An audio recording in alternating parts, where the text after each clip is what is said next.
So now we're going to look at ellipses with the center at h, comma, k.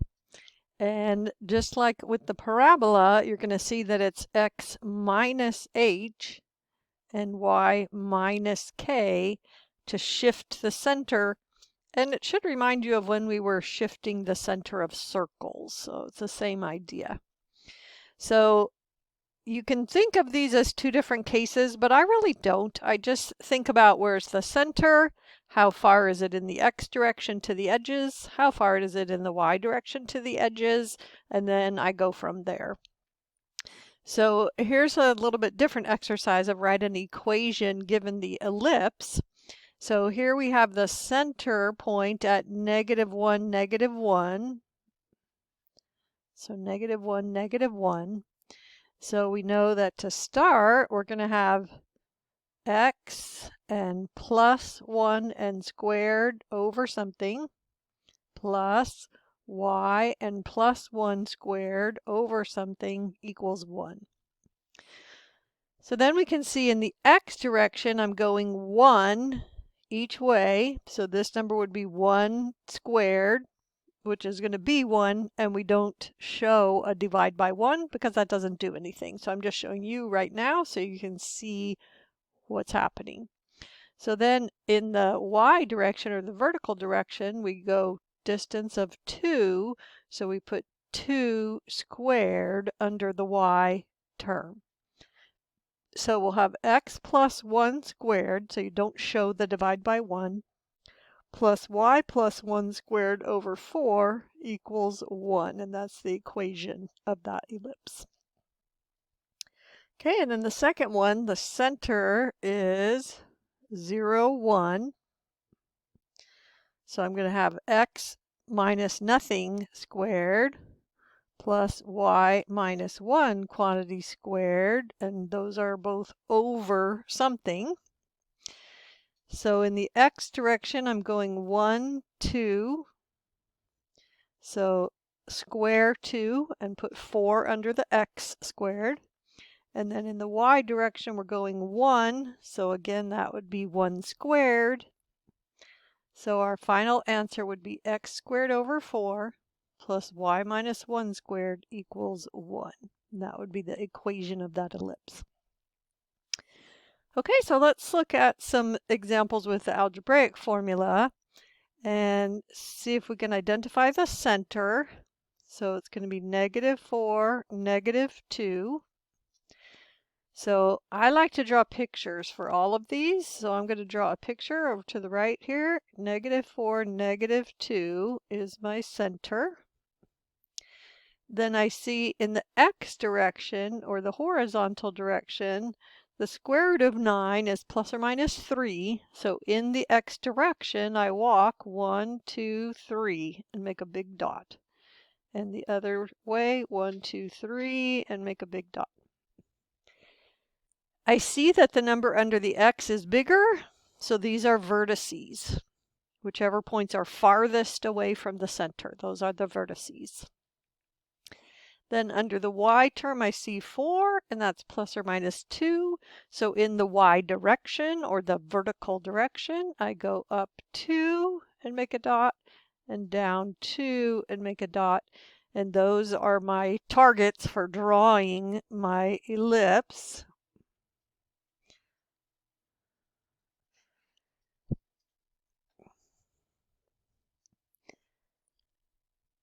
Okay, so now I can see where the vertices are from my little sketchy graph. So -1, -2, and -1, 2, 3, 4, 5, 6, 7, -7, -2.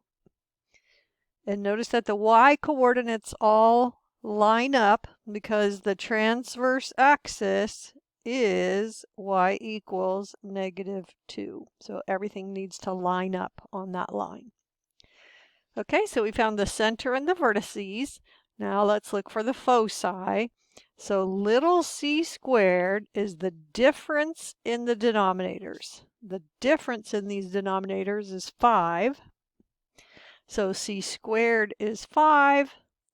And c is plus or minus root 5. That's going to be a little bit over 2.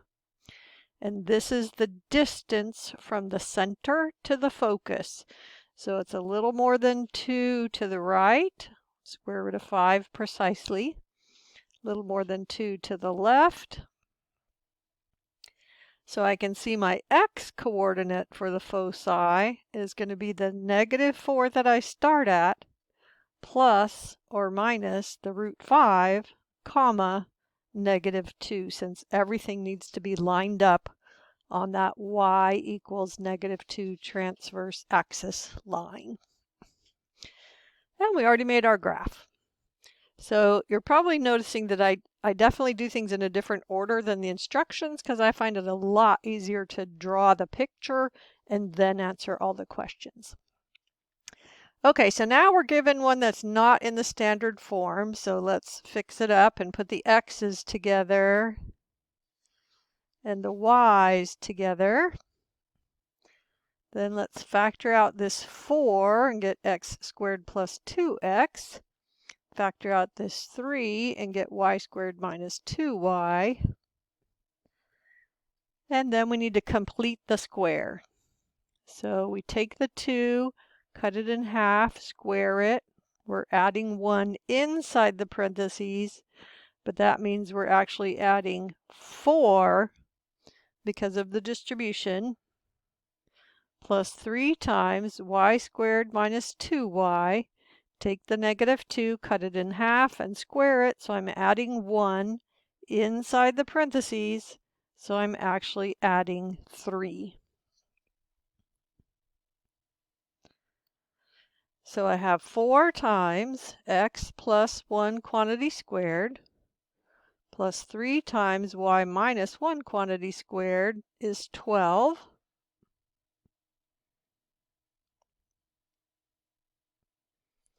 And then I need the 1 on the left, so I'm going to divide both sides by 12.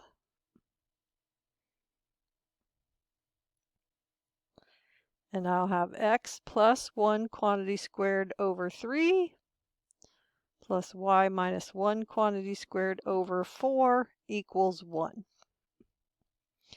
So I notice some things. I notice that the number under the y is bigger.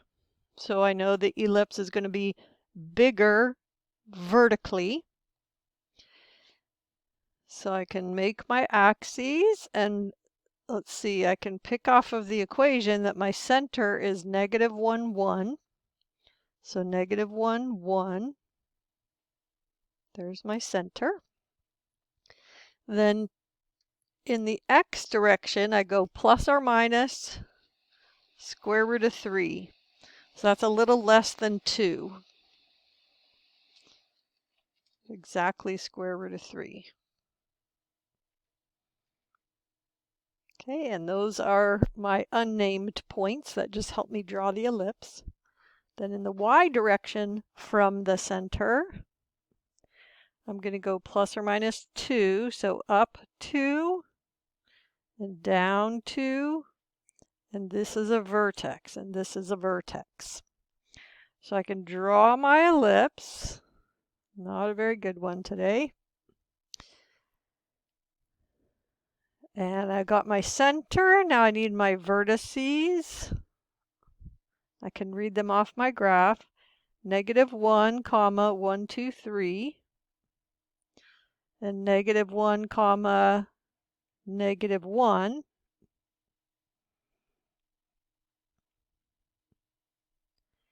And now I need to look at my little c squared, which is the difference in the denominators. So that's 1. And if c squared is 1, then c is plus or minus 1. So that's how far you go from the center towards a vertex to get to a focus point. So my focus points, my foci, are -1, 2, and -1, 0. Okay, then I have a couple more examples here where we're given some bits of information, and we're going to try and find the equation for the ellipse.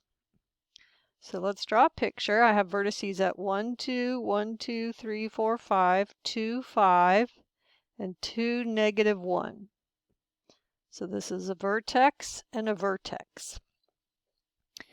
So I know because of symmetry that the center has to be midway between those two vertices. Has to be. And the vertices are a distance of 6 apart.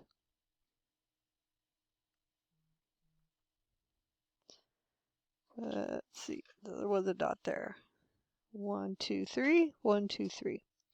So the center is at 2, 2.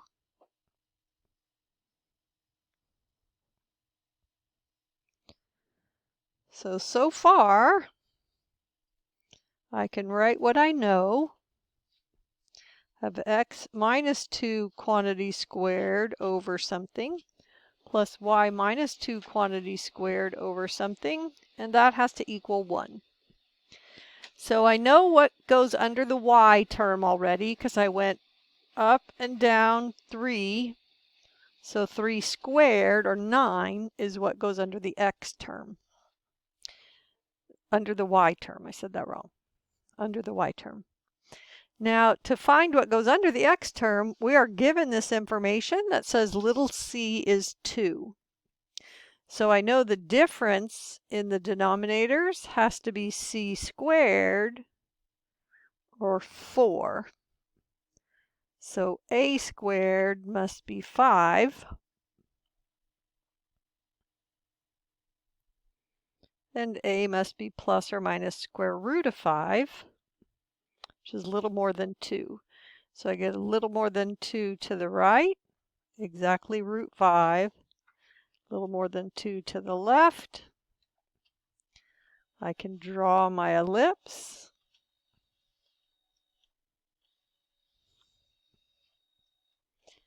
And I can replace a squared now with 5.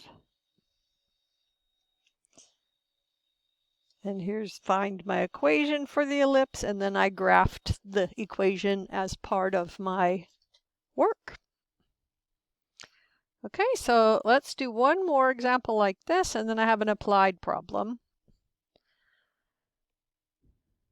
So this problem, we have the center at 1, 2.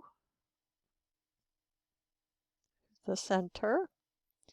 The focus is at 1, 4. So we know there's also another focus in the mirror image spot.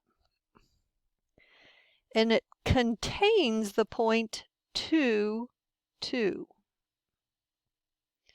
So because this is lined up with the center, we know that it's telling us that the ellipse is 2 across in the x direction. So we're going to have x minus 1 quantity squared plus y minus 2 quantity squared. And there's a plus and an equals 1.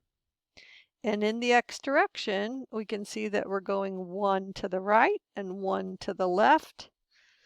So just so we're making sure that we took care of that, it's divided by a 1 squared, which we won't write in our final answer. And now we know where the focus points are, but we don't know where the vertices are.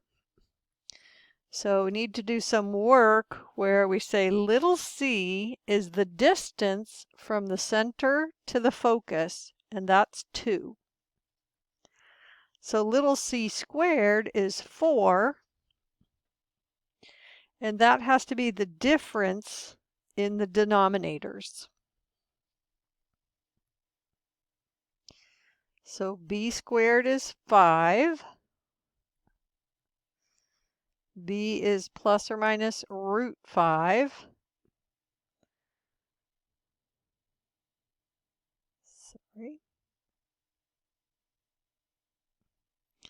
So I go up here to root 5, a little more than 2. Root 5. Down root 5. And I know now my b squared is 5. And I wouldn't write the divide by 1, so my final answer would be x minus 1 squared plus y minus 2 squared over 5 equals 1. And I have my equation, and I can draw my graph. There we go. Okay, so I'm going to make one more video with just the application problem so that they won't be too long.